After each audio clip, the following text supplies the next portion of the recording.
Devolver Digital out-rockstarred E3. That was the requiem for a dream of E3 conferences. This is how they opened it up. Ridiculous applause and a bit of that. They didn't really have a lot to show, but they had more of a point to make. And they're so in the pulse of the gamers that are so sick of people in suits coming out and saying meaningless buzzwords about innovation, evolution, community, when we just want to see games. E3 is fun because we want to see fun trailers, fun footage, and hear fun announcements. This was fun. EA's conference, on the other hand, was the complete opposite. They didn't have a lot of new games to show you, so they just spent about an hour and 45 minutes telling you how great the games were. And Devolver said, F that. They are just going to skewer and do a parody. This was, I would imagine, if Rockstar was ever going to do an E3 conference, this is something they would have done. It reminds me a lot of a radio show or a TV show you would see or watch while playing Grand Theft Auto, a real parody of pop culture. However, Devolver Digital, I think, went much, much further than Rockstar ever would have went. There's a lot of blood. There's a lot of gore.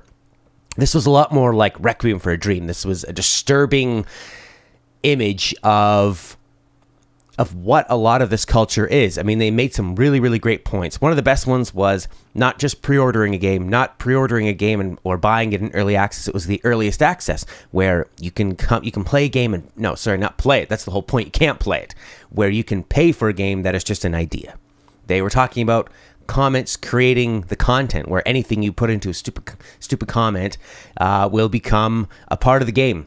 Whether you wanted a single-player narrative online battle royale with no in-game purchases, but the ability to buy and put everything you want. We had more celebrity cameos like Jessica Chobot, who didn't want to smash her face as she fell to the ground.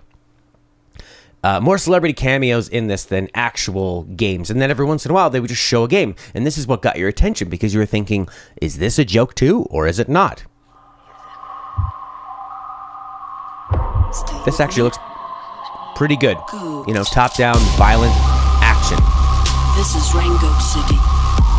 We need to go down to see Salty Heart. There you go. So overall, I think that this isn't a conference they could do every year. Not at least in this style. Maybe they'll come up with something else next year. People are going to be expecting it this time.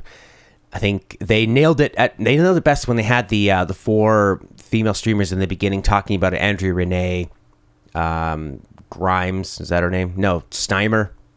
The girl used to date the kind of funny guy. Anyways, by them being excited for it and then saying, oh, this is just an effing indie conference. They just make indie games.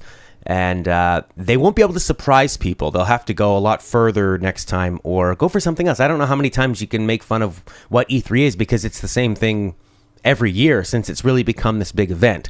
So I would say that Devolver definitely had the most memorable conference. They had a very unique take. They are fearless. They were very, very punk rock. They were what Hotline Miami was in a nutshell. Gruesome, unique, but still at its heart of it for the gamers. So that was a great conference. Hats off to Devolver Digital. One great thing they did at the end too is that this guy had lost a hand. She starts bleeding, and they had a beautiful practical effects of her head exploding, and it was obviously fake, but I love that it was practical, because they could have done it in CGI, but I feel like it appeals to sort of like myself, fans of media that like that real touch, that real practical touch, and I just thought it was a great way to end it off. So we're going to end that off. There it is. Gorgeous. Oh my God. Way to go, Devolver. I don't know how the hell you're going to top yourself next year, but this is what a lot of people are going to be talking about when they remember E3 2017. We're going to be having reviews up later today for the Ubisoft conference, and tomorrow is going to be... No, Ubisoft and Sony and PC Gaming Show are going to be today, and Nintendo is going to be tomorrow. Thanks for watching. I hope you tune in for the other videos. Enjoy E3.